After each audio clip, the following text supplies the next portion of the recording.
Good afternoon, ladies and gentlemen, mothers, fathers, daughters, sons, brothers and sisters. It's great to be back in the commentary box for the DiRT Rally highlights and alongside the legend that is Ali K himself. That intro never gets old, but Bands does have the chance to claim the championship today, so let's get straight into the rally. So our first stage then is Hammerstein, a long stage then that actually crosses over itself, as you can see by the map on the right hand side. Mainly a tarmac surface for this particular rally, should give us some awesomely fast action, as you can see from the footage from Bands on the left hand side. Yep. We now go into the stage itself. First up is the Holy Moose. Lovely VR kind of view that he's got there, and we are away then. Let's see. Very long straight as he comes up. Oh, that view is kind of difficult to watch sometimes. Oh, and he's in the tree already.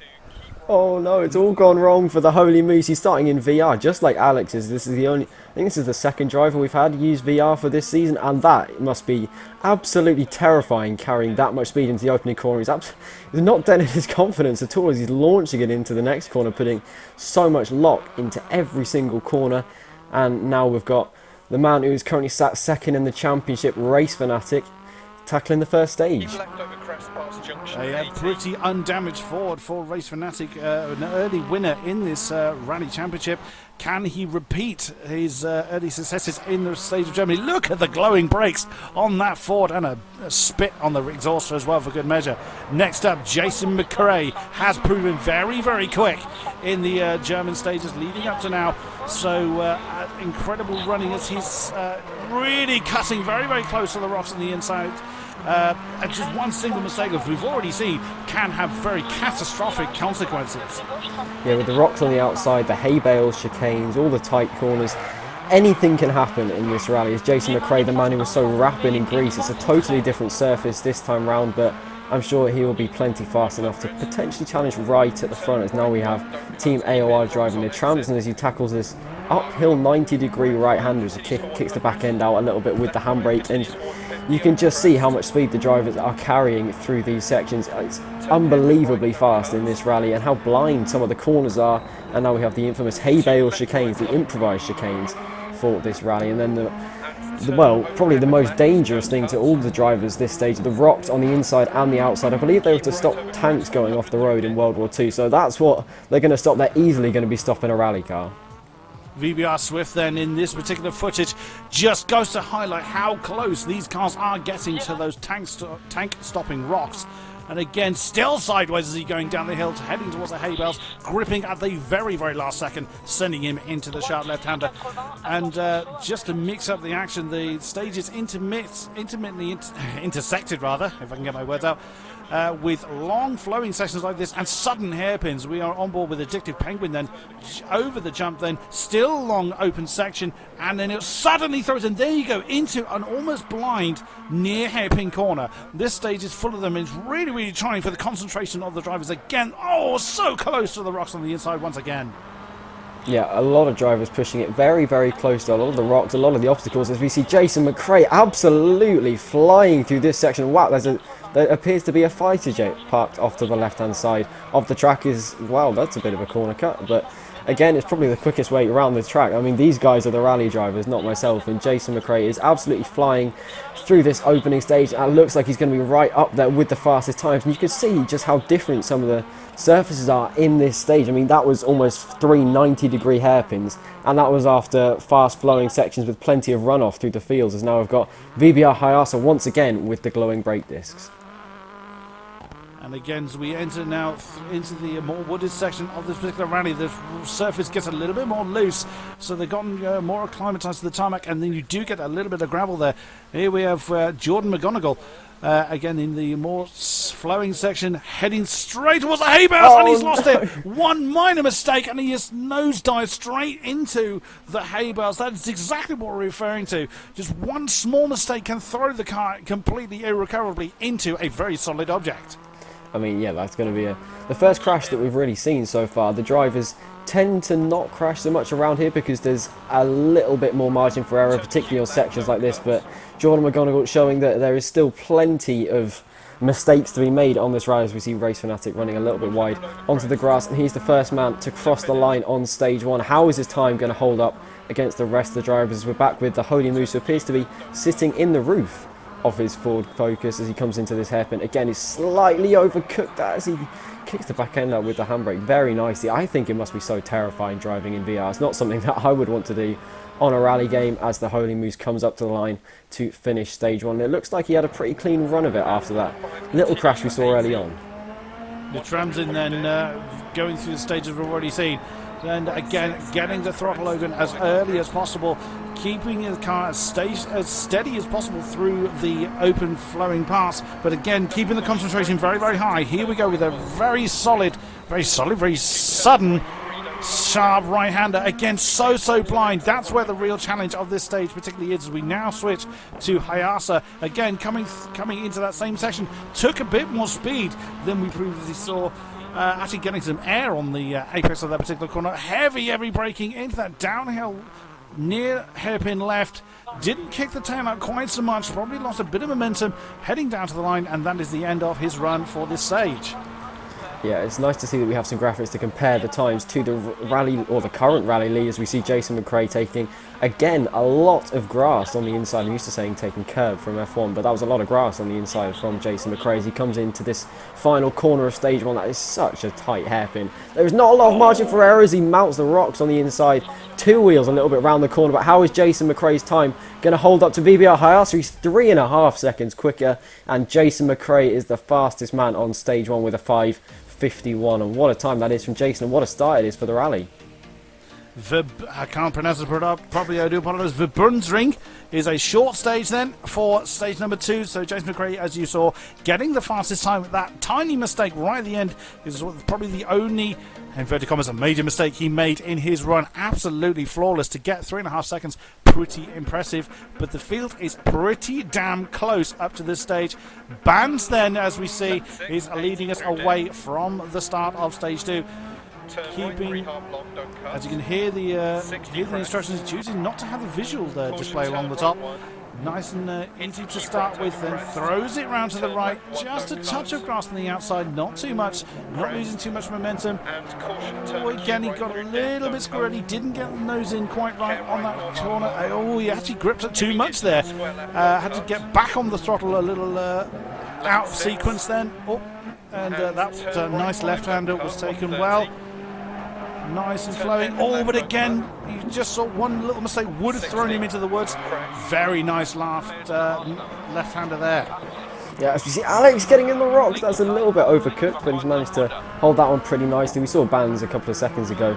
There is a lot of pressure on his shoulders today. He can potentially claim this Season 3 World Championship title, so that would be a pretty big feat for him to achieve, and I'm sure that is exactly what he is looking to do today as we're still on board with Alex. You can just see how big those almost boulders are on the inside of the track. If you hit one of them, like we saw Jason McRae do earlier, but if you hit it a little bit more, well, with a little bit more oomph than that, you're going to be in some fairly serious trouble. So now I've got VBR Hayasa. He seems to be very quick in this rally. We saw him, I believe it was second fastest on stage 1. He'll be looking to possibly better that here in stage 2 as he's going through the hairpin very nicely. I mean, we haven't seen many drivers make mistakes. They seem to know this rally very well. All of them managing the extra speed we get from the grippy tarmac surface very nicely. I mean, if you remember back to Monaco or Greece or Finland, we've seen so many crashes, and the drivers, I think, at this stage of the season are all used to their cars, and, well, they are absolutely flying in this rally.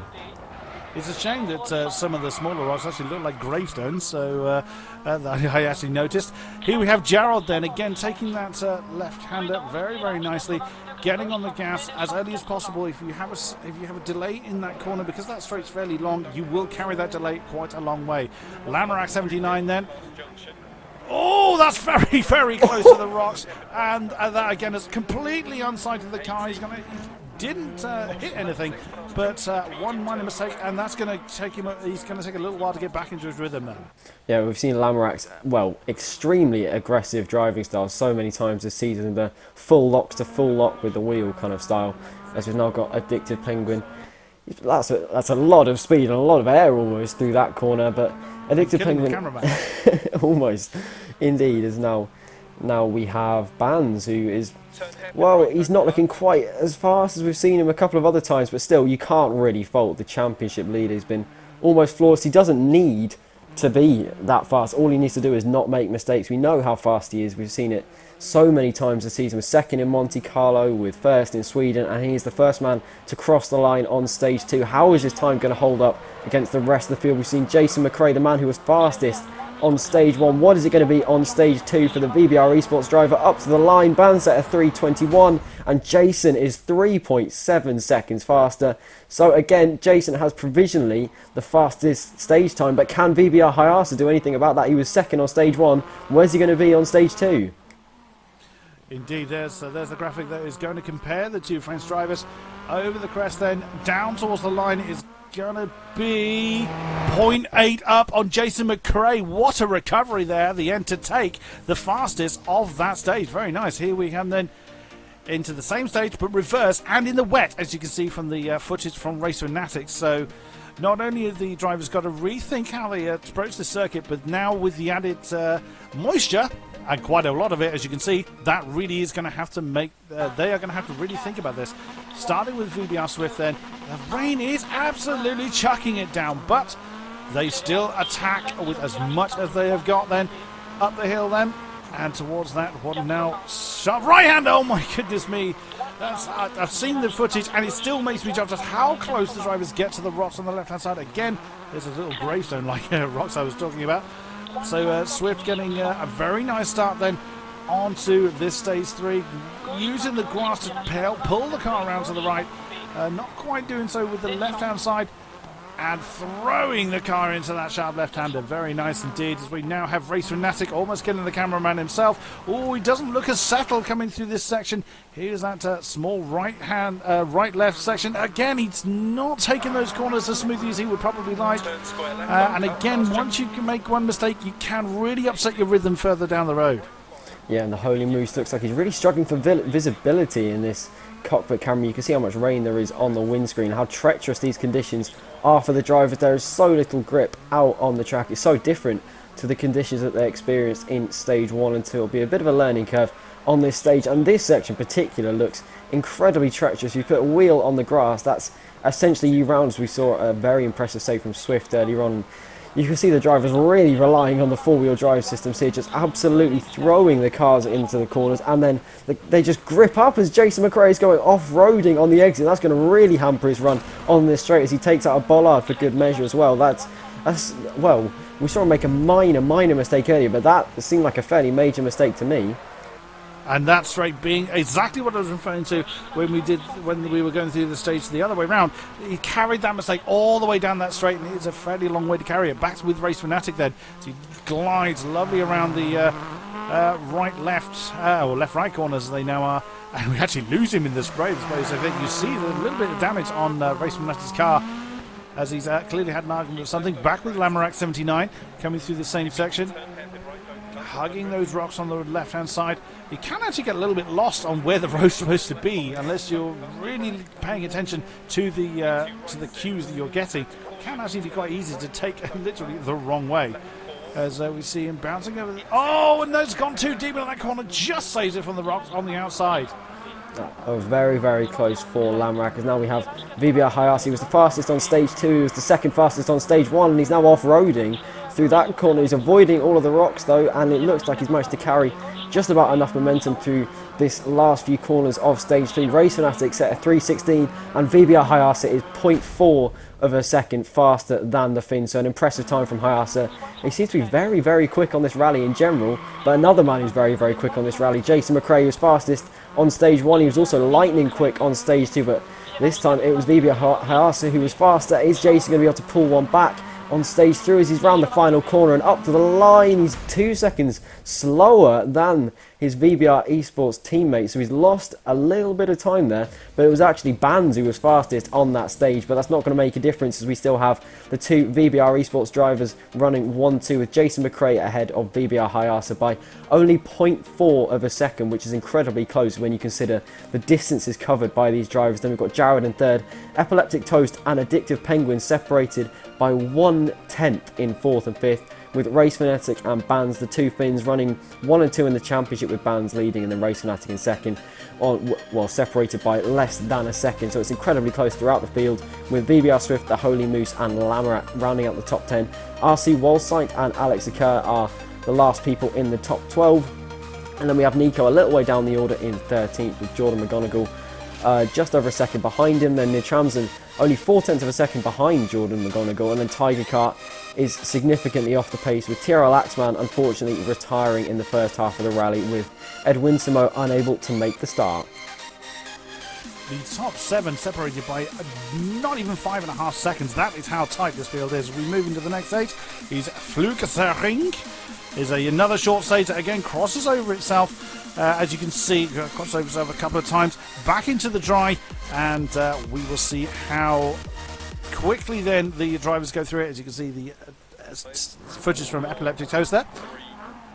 And it is Epileptic Toast seeing us away from the start line. Away we go then.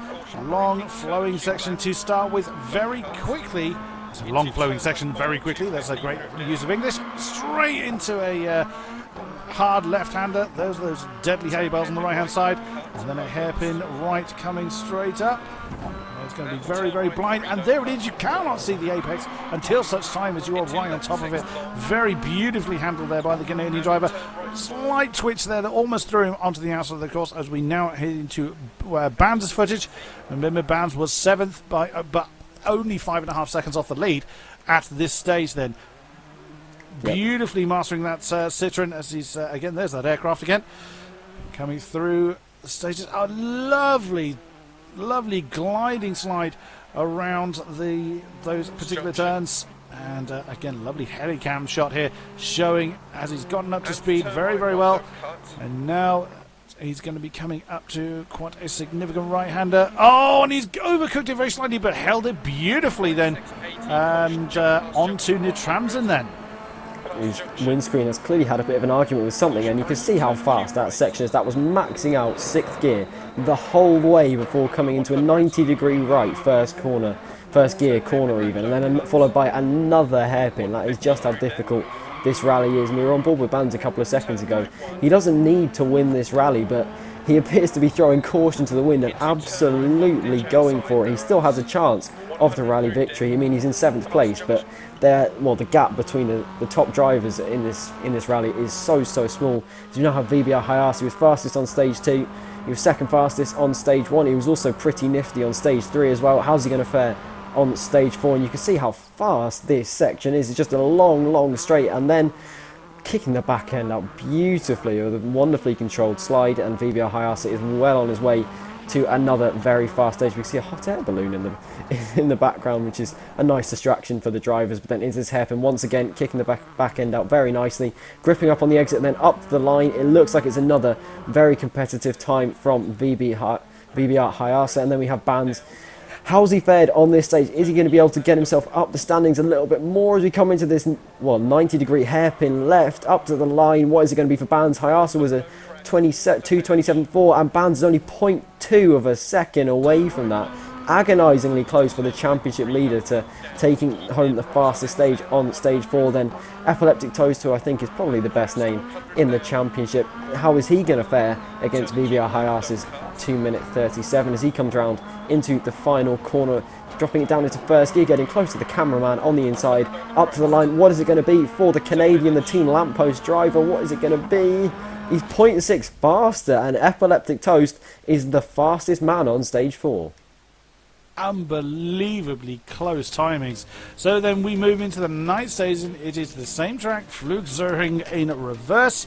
And this is really going to be trying. As we saw in the previous round, the night stages are very, very testing. Although there's nowhere near as many trees to try and kill the drivers as we had in Rally Finland, it is still something that they're going to have to really pay attention to. And again, the long sections leading into the very tight sections, testing the concentration already, adding darkness into the mixture, is really going to push their concentration levels through the roof. Race Fanatic here, lovely outboard shot, switching to the switching cameras here, there and everywhere. Lovely slide then. Absolute, those glowing brakes show up brilliantly in the dark. And it's just absolutely flawless performance by Race Fanatic through those stages. Yeah, the driver's stage knowledge really comes to the fore in the night stages. Listen to your co-driver as well, who's now got Alex and Kirby saw Race Fanatic going very, very nicely. He also has a chance of winning this rally. There's a lot to gain, but also a lot to lose in these final two stages. I mean, how close the field is just means that one mistake and you're dropping, instead of one position, 5 positions. That's how close it is, right at the top of the field. We saw Alex negotiating those corners fairly nicely. We have Jason McRae, one of those guys who is right at the top, who is looking to gain it all in these final few stages.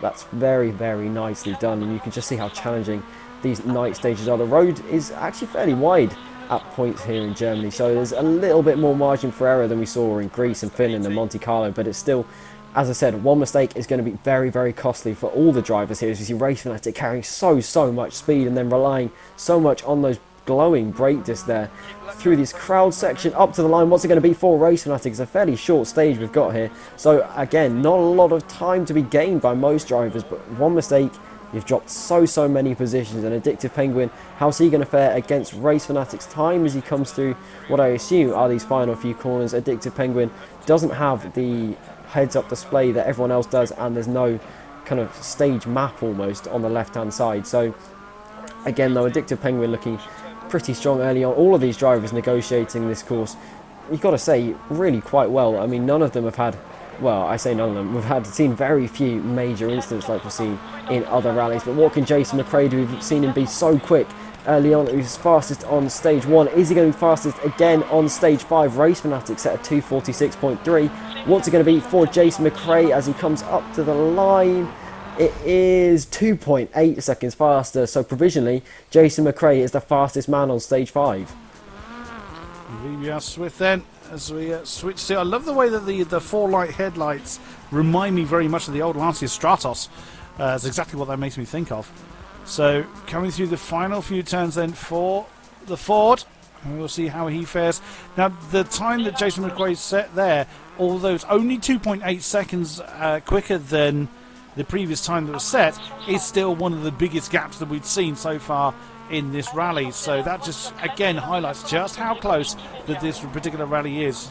Gets scrubs off the speed and goes into that corner very well. Here was Addictive Penguin, and that hot air balloon is still refusing to take off. Can't blame it with all this rally action going on.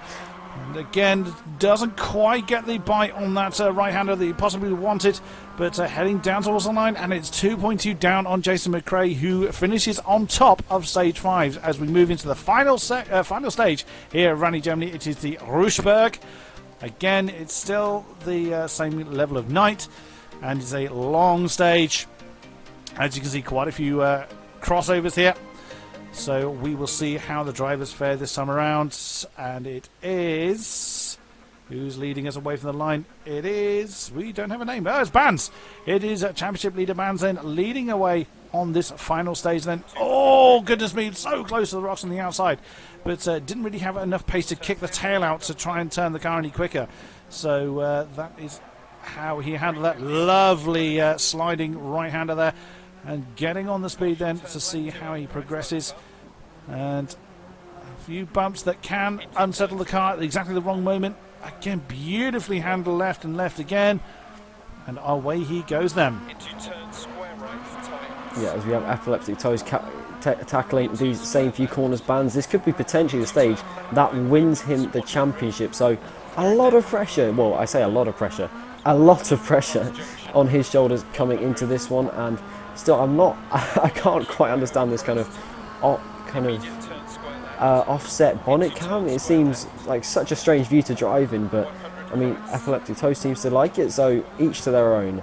And now we've got Lamrack once again, who is launching the car through that corner. I should probably mention at this stage that Jason McRae coming into this one is the rally leader, so he's been quick all rally even. Can he maintain it in this final stage to take home his second rally victory of the season? Well, we've got to wait and see, as we've still got Lamrack, but that is blindingly bright headlights. I mean, we say it's a night stage and visibility is poor, but these headlights mean that the driver can see for, well, a very, very long distance in front of them, as we have Jordan McGonigal negotiating that hairpin fairly nicely in second gear, kicking the back end out a little bit as we have another 90-degree right. I mean, there have been so many of these corners and so many treacherous rocks to hit, as we have VBR Hayase, one of the guys who is challenging for the rally victory as he's got so close to the rocks on the outside. He's still on the grass a little bit. That will have cost him a bit of time and also possibly dented his confidence coming into these final few corners. Beautiful save there. He was so close to throwing it into the trees. What few trees there are actually on this stage. Very, very nicely handled. If you look at the difference between, for instance, Bands and Epileptic Toast attacking so much harder than Bands. Bands taking it a little bit easier, knowing he does not have to win to possibly take the title here at this rally rather. Swift, lovely switchback, but doesn't get that second apex right as he throws his car slightly onto the outside, but recovers it very well indeed. Gets back underway. Lovely hard left-hander there, avoiding the rocks, then coming back to Jason McRae, flying down this stage, taking the apexes perfectly well. There's a 90-degree right then, following the left-hand line, beautifully handled, keeping the car nice and stable as he's heading now through this long open section. So we're heading towards the close of Rally Germany. Oh, he didn't quite get the turn in as early as he may well have liked. Jason McRae No, after you. I knew we'd trip over each other at some Jason McRae can surely smell victory at this stage. We have Epileptic Toast though. He's another man who can possibly be challenging for this rally victory in this final stage. He comes into the hairpin. How's he going to negotiate it? Wonderfully there. That's carrying so much speed, hitting the apex nicely and then getting on the power very nicely on the exit. We now have Race Fanatic, another man who could potentially have it all to gain on this final stage. His championship rival Bands could potentially be picking up the title today. I mean, I don't think there's a huge amount that Race Fanatic can do about that. But he's just got to keep doing his own rally and hope that Bands somewhere along the line makes a mistake, which you've seen him do so rarely this season. We now have the Holy Moose with this. I still can't quite understand his VR headset point of view, but he's coming to the end of this stage as well, and all of the drivers are converging on each other in the timings here. It does look like that Holy Moose is actually looking up more than he's looking forwards. So coming back to championship leader Bands, coming through that same open section that we've just seen, keeping the speed up very, very nicely. Even the timers at the top are so close that one mistake was all that is needed by someone to really upset the balance. Again, Bands is attacking as much as he needs to, as opposed to taking any unnecessary risks. Addictive Penguin then really pushing as hard as he can. Nice double left-hander, but he's taken too tight on the inside. Smacks into the rocks. That is really going to hurt. I mean, we are close to the end of the rally, but that is still going to hurt something chronic. Back to VBR Hayasa then, as he comes through that same section. Nice left-hander there, coming into the trees now. Through the right, nearly taking the timing boards with him, but still going nonetheless. Oh, beautifully handled then along that left-hander. And now Epileptic Toast tackling these final few corners. He's been lightning quick on this stage, and it looks like he is going to be the quickest across the line on stage 6, but is it going to be enough to potentially take the rally victory this time out? We're going to have to wait and see how everybody else does. How does Jason McRae do? How does VBR Hayasa do?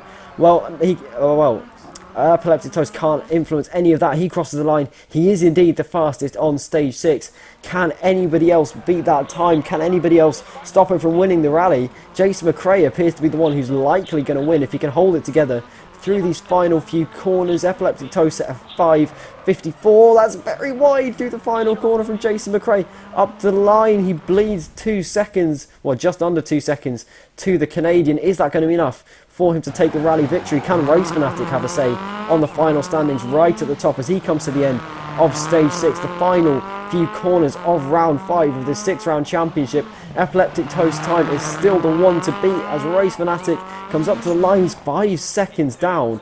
And then we saw Addictive Penguin make that mistake a couple of seconds ago, and that's really going to cost him. He will have lost a good few seconds there, and given how tight it is right at the top, I think that is a huge dent in his hopes right at the top of the standings. And coming through this final corner, what's it going to be from Addictive Penguin? He's 11 seconds down on Epileptic Toast. That shows just how much time he lost with that one incident. But Bands coming through the final few corners, he's not quite going to be able to beat Epileptic Toast time. He's not quite going to be able to claim the rally victory, but this performance is going to be enough to claim the Season 3 World Championship. He's been a top class driver all season. He's only 0.3 of a second off. Not that it matters now anyways. Bands is the AOR Dirt Rally Season 3 World Champion. incredible performance there. So there you are, the overall classification for Rally Germany, with Jason McRae taking that by not even 4 seconds over the Canadian of Epileptic Toast. VBR Hayasa coming up in third position. Fourth is actually the lowest position that Bands has finished in all season long, but as already been highlighted, it is enough still for Bands to seal his first AOR DiRT Rally Championship with Race Fanatic, hitting that 5th spot, not even just about 7 seconds down from Bands. Addictive Penguin taking 6th position. Gerald 7 with VBR 8, Holy Moose 9, and I can't say it. Walt, how do you say it? Waltz, what is it? RC Wolfsight is how I pronounce it. That's it. Taking the 10th spot. I beg your pardon, I got so distracted. I missed 11 and 12 there with Nintransin taking 13th, Alice UK 14, Jordan McGonigal 15. Tiger Car really struggled in Germany to take the final spot, and there it is, the final confirmation of Bands taking the championship. It's now an unattainable lead that he has at the end of this rally. Incredible performance by the Finn. And now we have an almighty scrap for second place, with Jason McRae, Epileptic Toast and Race Fanatic separated by only 5 points from second to fourth. And you can't discount Nico either. He showed he was the reigning champion from season 2, so he's got to be in with a shout of that fight as well. Addictive Penguin and VBR Swift are 6th and 7th, with Jared, Lamarak and Nitramazon rounding out the top 10. Then we have a name that we can't really pronounce, RC Wolfsight in 11th, and then Starving in 12th. And then VBR Hayasu, who appeared so quick today, down in 13th, which is a little bit of a surprise, with Alex Akira in 14th on 14 points as well, with Bager in 15th with 13 points, RC Flume, Jordan McGonigal, VBR Dast, The Holy Moose, Tiger Car, RBOS, Malcolm, TRL Axeman and Ed Winsamo, the last man with a point in this championship, heading into the final round of the season. And now taking a look at the team standings, Ford Motorsport have a fairly sizable lead over Team AOR, but that fight is still going to be carried on to the final round of the season, with VBR Esport not that far away from Team AOR either, with Team Lamppost a little way back in 4th. Then we have McRae Rally and Jap Sport, the last two teams propping up the bottom of the team standings.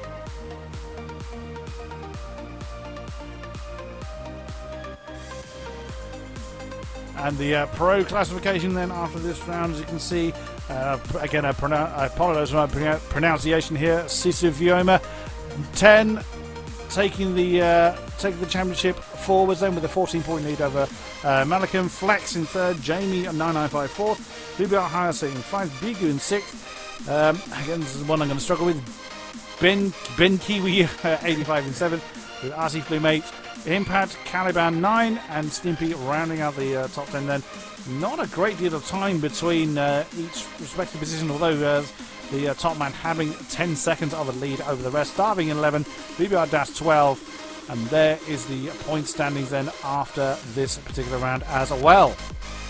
Sisuvioma has quite a large championship lead over RC Flume and RC Ben Kiwi, who are flying the flag high for RC in 2nd and 3rd. Starving in 4th, VBR Hayas, who we saw impress so much in the World Championship today in 5th, with Bager in 6th, VBR Dast in 7th, the Holy Moose, who we also saw in the World Championship today in 8th, Stimpy in 9th, and then Rex is in 10th, with another RC driver, Gazier in 11th, with Yana Gibashi in 12th as well, and some quite sizable gaps in the points, but that is because of the point scoring system that is used in the Pro Championship. And now we have the crashes of the week, or the sole crash of the week, as we're now on board with a Subaru from the Pro Championship of RBOS for Team Lamppost, as he comes into an acute right, and he's overcooked that massively. Oh, that's a big impact. That's a very, very big impact for RBOS. That's going to hurt, and of course he then had to he was very close to the end of the stage, but wow, that hurt. And with those lack of crashes, I'm Fizzy, your special interviewer for this round, and we now have time for an interview with AOR team boss, The Genius. So, Mr. Genius, when you selected Bands for Team AOR, did you envisage all of the success that he would achieve this season? He obviously made an impression on me last season, and that is the reason why I picked him. And I thought, if anyone would be able to challenge Nico this season, it would be him. Then seeing that he was tied for first just after 2 rounds, and then first after halfway, and to keep that lead for the rest of the season, that shows some really top class driving, and that certainly exceeded my expectations for him. Alright, and do you have faith that Team AOR could still win the Constructor Championship against the impressive Ford Motorsport? Well, there is some points to catch up to actually win the championship this season, so that is going to be tough. But as long as there is a mathematical chance, we will obviously give it everything we got. Otherwise, I'm just going to say that the team has done a fantastic job. The Nordic drivers of Bands, Lamrock and Nick Ramsden are experienced drivers, and still being in a chance to win the Constructors as the only Citroën team this season is a victory in itself. And finally, as a coordinator of AOR DiRT, would you care to give us some details about the upcoming Pikes Peak event? Sure, I would be honored to. The Pikes Peak event is a special event organized by us on AOR and will consist of 3 rounds. It is a hill climb event in the Audi Sport Quattro S1, and each round will have 4 stages. And they will work as they have done in our rally leagues this season. 1 round is going on for a whole week for you to do. Just pick it up and drive when you get the time to, and have fun. It is a great car, it's a great event, and there are some really competitive drivers. And the best of all, the sign-ups are already opened, with the first round being scheduled to start on the 1st of May. See you there. Alright, thank you, Genius. Thank you for having me. So that is it for the penultimate round of this season. So thank you all very much for watching. We still have plenty to play for going into the next round. Rally Wales, the traditional season closer, not only in the WRC but also in AOR. There's still plenty to play for in the Team Championship and also for second place in the Drivers' Championship. Thank you very much for watching. Thank you very much, King-Kodiak, for joining me. It has been a great pleasure to be alongside the legend that is yourself, Mr. Ali. Thank you for that glowing outro, but we will see you all next time. Goodbye.